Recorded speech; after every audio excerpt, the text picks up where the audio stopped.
Sandali, saan ka mo pumunta? Ano bang gusto mo? Sabihin mo sa akin, may dahilan pa ba ako para hindi umalis? Dapat naiintindihan mo ako! Bakit? Dahil akong unang nagloko. Hindi ko pa ba napagbayaran yun?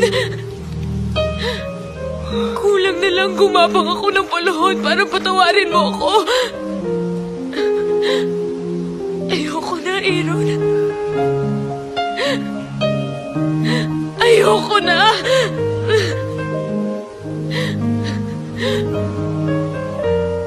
Hindi mo pwedeng gamitin ang isang pagkakamali ko para pa ulit-ulit mo akong saktan.